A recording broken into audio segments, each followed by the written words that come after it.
Anybody, this is trying to touch an emergency. Victim was last seen at 10:10 p.m. on March 2nd, 2013. Was the one count 03754. Wearing a white. Her name tattooed on her right upper leg. Suspect is driving a silver.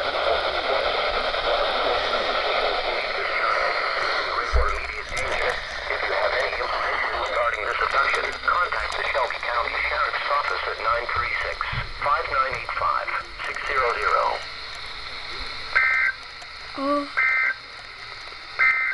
Oh my gosh. 8 p.m. observations.